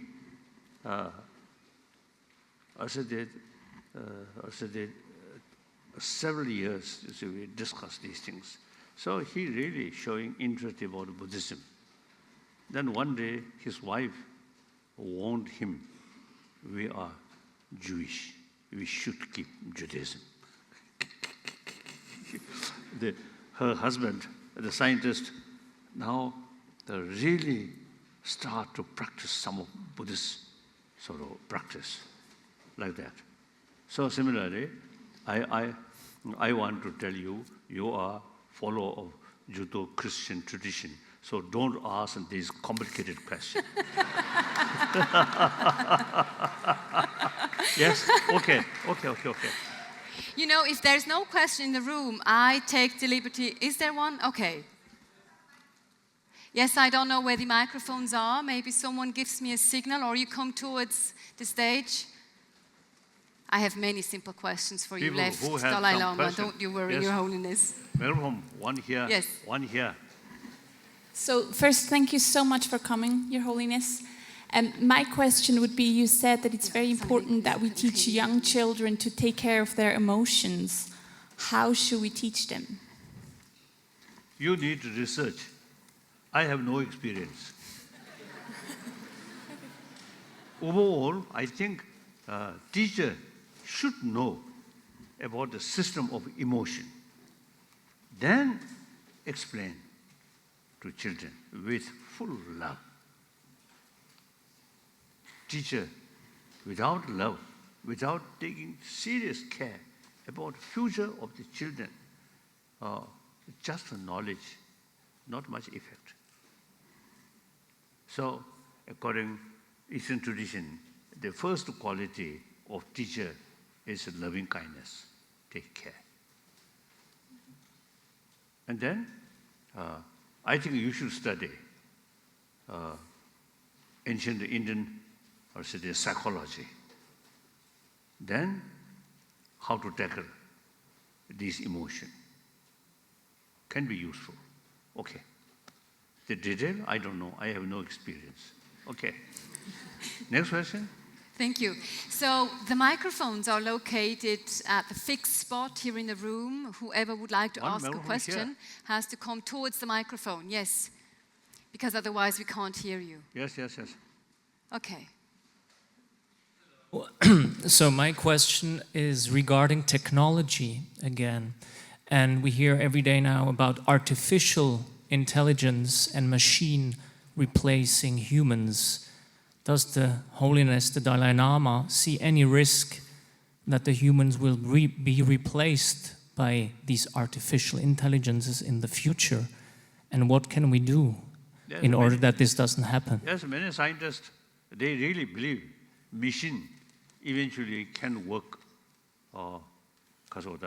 without our mind, brain. I don't think. These machines very useful. But ultimately, the controller or making machine is we human being. So no matter how sort of machine sophisticated, I think still human brain is, I think, more sophisticated, I feel. I think the small size here, our computer, brain computer here, I think if you really make similar sort of ability or brain, then I think computer hold this whole. I think big computer If we all use our brains. Is there another question from the floor to His Holiness, the Dalai Lama? Next question? Yes, there's someone coming on the right side.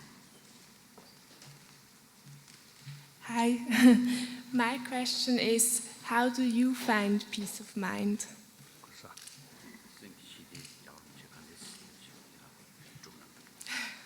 Through training, analyze. What is the value of anger? What is the value of too much stress? On the other hand, the value of peace of mind or compassion. Through analyze, I develop full conviction, anger, hatred. These are no use. The opposite mind, compassion, forgiveness. These are really very useful. So through, analyze, we can develop full conviction. This destructive emotion is no use. Positive emotion, constructive emotion, very use. So that attitude, out of knowledge, conviction, automatically positive emotion increasing, the destructive emotion automatically reduced. Then Buddhist psychology, even as a quantum physicist, some quantum physicists, they believe the person who really believes nothing exists, because as appears, if you investigate nothing. So such quantum physicists, their sort of emotional level, extreme view is much less. So then all those destructive emotions, actually, according in Indian psychology, all these destructive emotions based on ignorance, wrong view. Constructive emotion based on reason. One of my American psychologist, he helping people who too much disturbed their mind due to anger. So he not religious-minded person. Once he told me, when person develop anger, the object to which they feel angry appears very negative, but 90% of that negativeness is mental projection. So ignorance, wrong view, all this destructive emotion very much mixed with wrong view. So wrong view and the result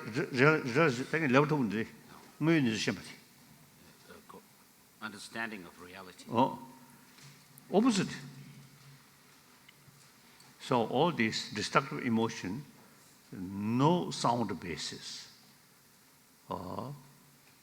Constructive emotion, sound base.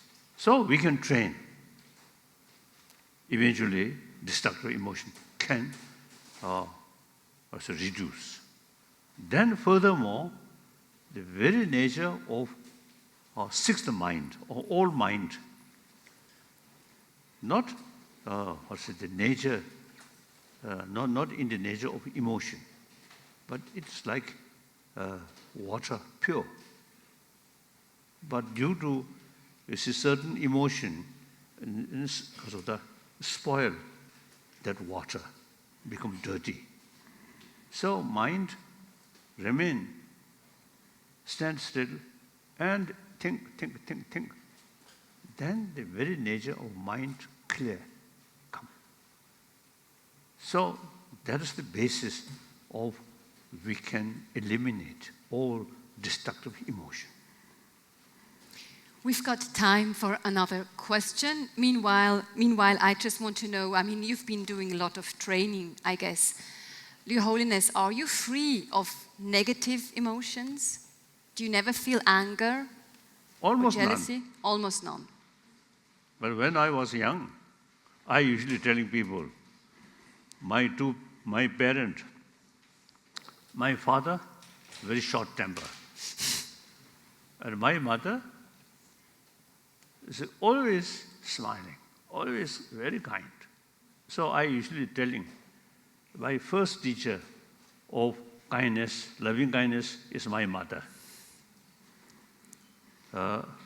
So my life, early part of my life, I follow my father, short temper. Later part of my life, I follow my mother. Heritage of both. So we have one more question here in the room. Please, come forward. Do you have an idea how to motivate people to consume less without laws and prohibitions? Could you repeat the question, because it was difficult to hear it acoustically? Do you have ideas how to motivate people to consume less without laws and prohibitions? To consume less.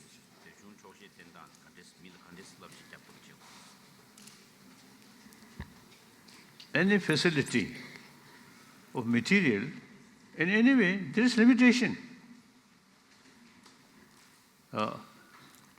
So in any way, there is limitation, so better to content. Mental level, sort of quality, no limitation. So better 그래서 without 그래서 content. 그 초심해버체. 심기연데 그다 심기연데 탑에 페투위에 인도산에 초심해버체. 두차가 응어부디 간다 타제르바 타이에 인도산에 이 초시체. So regarding the qualities that you can cultivate and within, there's no limit to it. Therefore, you should never be satisfied with this cultivation of the good qualities. Whereas in the case of the external matters, there's some limitation anyway. Therefore, you should always be able to show contentment. I have some friend, some American, I think really billionaire, very rich, but mentally very unhappy. One occasion I met one chancellor of a big university. I think student, more than 30,000 students. So that chancellor, and his salary very good. And as a chancellor, educated, and also it's a good name. But as a human being, very unhappy. I spent, 1 hour by drive. Then we talk. And then he told me he very unhappy. So later, the worker in his office, so secretary or this, they also, later express, before our meeting, the chancellor always prefer remain in the corner of the office and a little bit dark. After our meeting, our met, so he become very much active. So I think workers prefer previous one. He not much, also they give instruction, he himself remain like that. Afterward, too much work. So like that. A lot of money, fame, the highly developed modern education, but emotionally unhappy. Too much sort of emotion. I talk him. Then gradually he found, I also noticed at the beginning, his face, too much stress. Then I talk, then gradually his face becomes something peace, like that. So therefore, modern education alone, no guarantee to bring inner peace. Because your modern education very much oriented about material value. Now modern education should include, as I mentioned earlier, hygiene of emotion. With that, some education about our mind, emotion, then how to tackle. That's very important. So time is up, but I would like to take one last question. It's from the first row here. Maybe I pass the microphone, or you speak up in a very loud voice so one can hear you.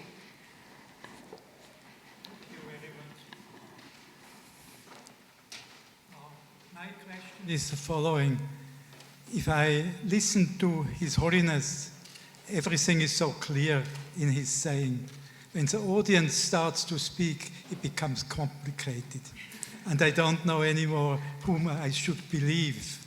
So I would expect that we end up this morning with quotations by His Holiness, who makes everything so evident and clear. And I'm so grateful that he is here. And in contrast to the audience, doesn't make any mistakes. We will finish this morning with a quote by the Dalai Lama, so don't you worry. I thought you had a question. But why don't we finish up now? I would like to ask from every one of you, just maybe that is a good compromise, what sentence of the Dalai Lama that you heard during this morning, what statement or what idea will you take home to your classrooms, to your lecturing? Maybe we start with Rudi Höcker. our self-responsibility for any change that is going to happen around me has again been so well emphasized, I take it along. Self-responsibility, I have to change, then things around can change. Thank you. Christiane Hohenstein, what is your takeaway? I very much like the idea of emotional hygiene, and I'm thinking about that further. And the idea His Holiness started out with that we need to emphasize away from the secondary values and differences, and need to set priorities differently. Andreas Gerber-Grote? I strongly think that empathy is a very important value, though maybe I can relate to the statement that we just had. It's our ongoing task to then interpret this in our culture, in our daily life, every day anew, and that's maybe the big problem. Leandro Huber, what is it that you take away from the Dalai Lama this morning? For me, it is the concept of analytical meditation and the whole idea of thinking about the why and then get rid of the useful things. That's really what I take away. Thank you. And your and Your Holiness, the man in the first row, he had one wish that we could take away one sentence of you this morning, one quote. So what's the sentence that we all shall take home today from your visit?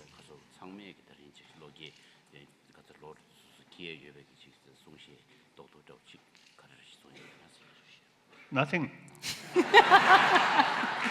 No.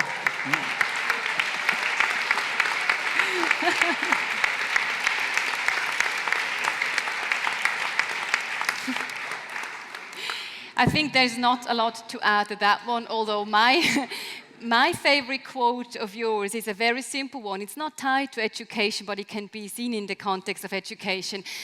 You once said, Your Holiness, be kind whenever possible, and it is always possible. So I guess with that, I would like to close this morning. I think that's a good idea, not to rest, not to forget about this. I would like to thank Your Holiness, the 14th Dalai Lama, to come here to Winterthur and sharing your thoughts. It was a great honor.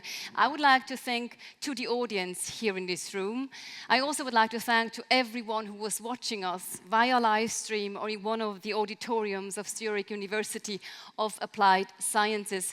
And above all, I would like to thank to our distinguished panelists, Christiane Hohenstein, Mr. Gerber-Grote, Mr. Huber, and also Rudi Höcker. I think a warm round of applause from everybody will finish this morning. Thank you so much.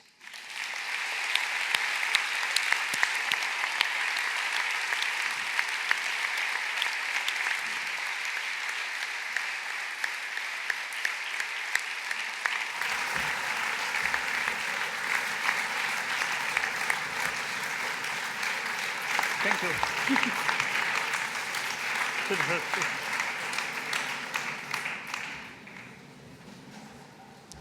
Ja, Rimachinganing Takpane, Drinkalab the Sunshan Namadi, Rivonchogum, Tintani, Ning Takpane Tochena Shui. Your Holiness, Honorable Rector, where? Dear panel members, students, and guests.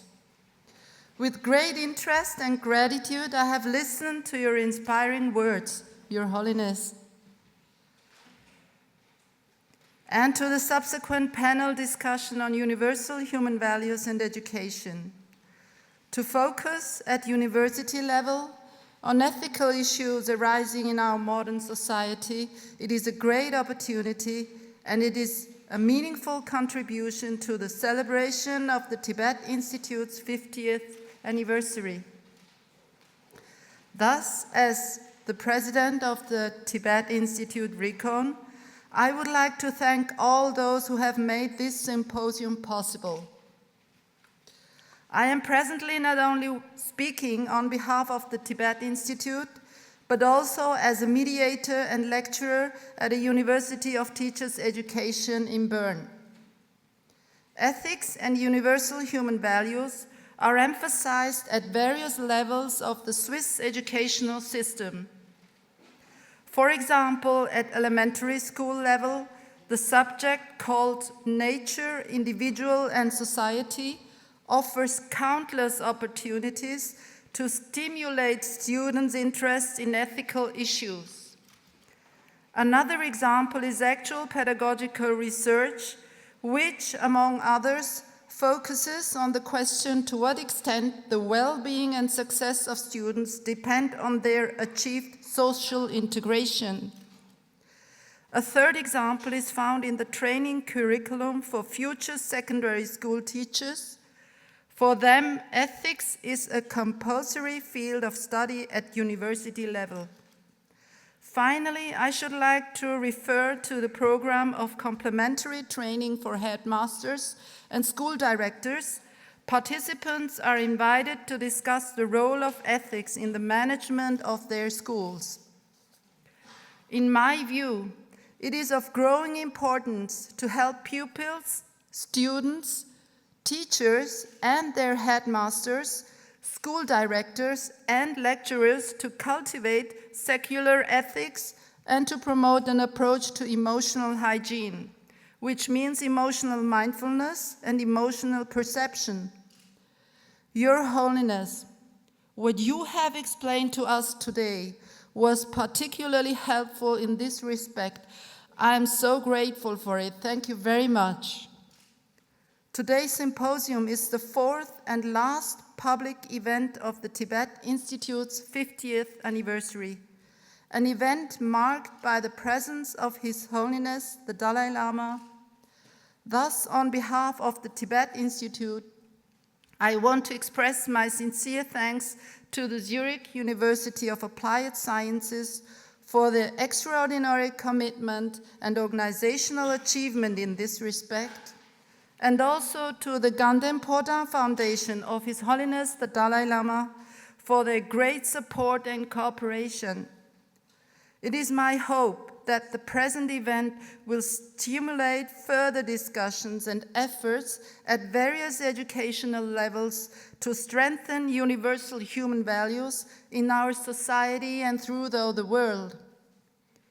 Your Holiness, on behalf of the Tibet Institute Recon, of which you are the patron, I wish you the best of health and strength in all your undertakings. May your return travel to India be safe. We will never forget these days marked by your presence and your blessings. Thank you so much. Tokchi Chena.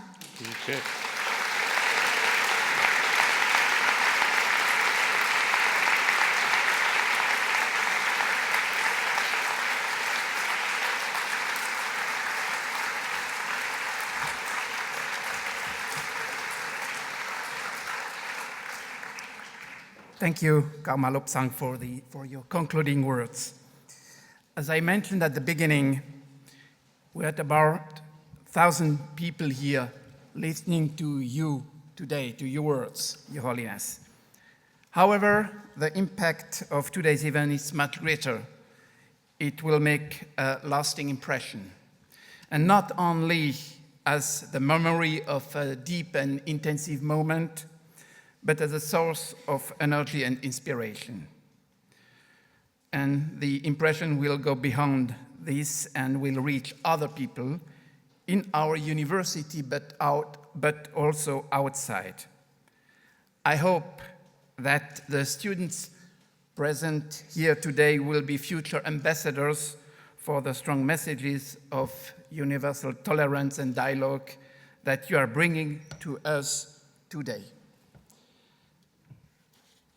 Finally, I would like to thank all the people who make this event possible, but I would like to thank you, Your Holiness, once again for visiting our university. And since this is the last stop in your visit to Switzerland, I would also like to wish you a good journey.